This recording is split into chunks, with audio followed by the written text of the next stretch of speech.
আমার দুই নয়নের মনি তুই, দামি হীরার খনি তুই, তোরে আমি কই যে তুই তুই আমার সব কিছুই। ঈদ মোবারক এভরিওয়ান, সবাইকে ঈদের শুভেচ্ছা। এবং আমি আরফিন রুমি, আমার পক্ষ থেকে সবাইকে আবারও ঈদের শুভেচ্ছা জানাচ্ছি এই জন্য যে অনেকদিন পরে, 7 বছর পরে, অনেকদিন পর বলতে 7 বছর পরে আমার একটি সিনেমাতে গান আসছে, যে গানটি আমি গেয়েছি। এবং প্লেব্যাকে গান করা এটা সবসময় একটা আনন্দের বিষয় হয়। সো সামনে আপনারা সেই দিনগুলো যা আপনারা আশা করছেন সেরকমই একটা আশার দিনগুলোর মতো মনটা ভালো করার মতো কোনো একটা ছবি ওমর আপনারা দেখছেন অলরেডি। আমরা অনেক খুশি এটাতে। এবং ওমর ছবির যে গানটি দুই নয়নের মনি, সেই গানটি আমি করেছি। ধন্যবাদ মোস্তফা কামাল রাজকে আবারও, এবং লিরিসিস্ট অলি ভাইকে, এবং মিউজিক ডিরেক্টর স্যাভিকে।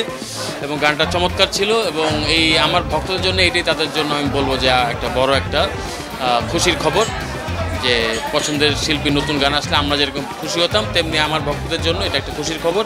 সো সবাইকে ঈদের আনন্দটা ভাগাভাগি করবেন, ওমরের সঙ্গে গানটি শুনবেন। আমি কাজ কম করেছি, কাজ করার সাথে সাথেই আসলে আমি রেজাল্ট বরাবরই পেয়ে থাকি। যেমন লাস্ট জাস্ট কয়েক মাস আগে, 6 মাস আগে আমারও পড়শি একটা গান আসছে ওরেমন। ওই গানটা প্রায় 1-1.5 কোটি হয়ে গেছে ভিউ, যেটাকে আমরা ভাইরাল বলি। সো এটা হয়ে যায়, আমার গান আসলে বরাবর এটা হয়ে থাকে, কারণ এটা তো আর শুধু বুস্ট আপ দিয়ে হয় না, গানটা কন্টিনিউ হতে হয়, সবাই শুনতেও হবে। সো ওই অনুযায়ী আমি অনেক লাকি যে আমার গান মানুষ শুনে থাকেন। এটা আপনাদের প্রতি আমরা অলওয়েজ কৃতজ্ঞ থাকি। এই কারণে 12-13টা মুভির মধ্যে থেকে আমি যেরকম একটা মুভিতে আমি কাজ করলাম, ওইরকম 30-40টা মুভি হলে তখন দেখা গেছে যে আমার কাজ 2টা হবে, 3টা হবে, 4টা হবে, এরকম হবে জিনিসটা। আমি সবসময় পাঞ্জাবিতে স্বাচ্ছন্দ্য বোধ করি। আমাকে পাঞ্জাবি পরা অবস্থায় আমাকে দেখতে, মানে আমি নিজেই আমাকে এইভাবে দেখতে চাই মাঝে মাঝে, যেটা আমার নেচারের মধ্যে চলে আসছে। আমি ন্যাচারালি পাঞ্জাবি পরি মানে সবসময়। সো পাঞ্জাবিটা সবসময় থাকবে, এছাড়া অন্য কোনো কাপড় আসলে পরা হয়ও না পাঞ্জাবি ছাড়া। যে প্রিয় খাবার সেমাই, অনেক পছন্দের বিভিন্ন টাইপের সেমাই হয়। অবশ্যই রান্না বাড়ার মধ্যে থেকে সবই ভালো লাগে। ঈদের সব আয়োজন, ঈদের দিন আসলে আমার ঘোরাঘুরি ততটা হয় না। আমি আমার দাদা বাড়িতে যাই, একটু ওইখানে কিছুক্ষণ থাকি, তারপর বাসায় চলে আসি, একটু নানা বাড়িতে যাই, এই সিম্পল। স্টুডিওতে থাকি, একটু বসি, কী কী প্রজেক্ট ছিল একটু ঘাঁটি। এই না, আমাকে প্রেশার দেওয়া হয় না কখনো। তারপর আমি শুধু একটু নুডলস পাকাইতে পারি মাঝে মাঝে, এই আর কি, হার্ডলি। আচ্ছা, দুই নয়নের মনি, অলি ভাইয়ের লেখা, মোহাম্মদ মোস্তফা কামাল রাজ মামা, আবারও ধন্যবাদ আপনাকে। আমি গানটি করছি, গানটি স্যাভির সুর এবং সঙ্গীতে, এবং সাথে আমিও গাওয়ার পরে কিছুটা চেঞ্জ আসছে, যেটা রাজ মামা বললেন ওরকম।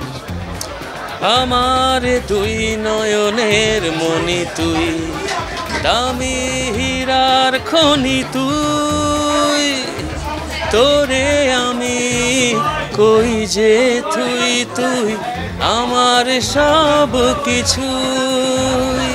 এটা যে হিট, তাকে নিয়ে হবে অনেক কিছু, না চিনলে কোনো সাবজেক্টই না আলোচনা করার। এটা আসলে ইন্ডিভিজুয়ালি মানুষ যে যাকে যেভাবে নিতে চায়, এটা ইজি একটা ব্যাপার। যেমন আমি আপনাকে পার্সোনালিও চিনতে পারি, নাও চিনতে পারি। সো আমার প্রেক্ষাপটটা আমার কাছে, আমি আপনাকে কীভাবে দেখতে চাই, সো এটা সবার হাতেই। আসলে বলে না যে প্রিয় জিনিস কাঁটাওয়ালাও ভালো, তবুও রাখে সাথে, কারণ ওই কাঁটার সাথে সৌন্দর্য লুকিয়ে থাকে। আমার রকস্টার লুক আগেও ছিল, কারণ হচ্ছে আমার প্রথম ব্যান্ডের নাম হচ্ছিল ফুয়াদ অ্যান্ড ফ্রেন্ডস। সো আমি তখন থেকেই ওরকম স্টাইলটা ভালো লাগতো, কিন্তু পরে যেহেতু অন্যান্য সাইডে কাজ করতেছি, তো দ্যাটস ওয়াই আমার একটু স্টাইলটা একটু চেঞ্জ করে পাঞ্জাবি পড়ছি। বলবো আপনারা আমার সঙ্গে ছিলেন, যে গানই আমার আসছে বরাবর আমাকে সাপোর্ট করে গেছেন, সেটার জন্য আমি অনেক ধন্যবাদ আপনাদেরকে আবারও জানাতে চাই।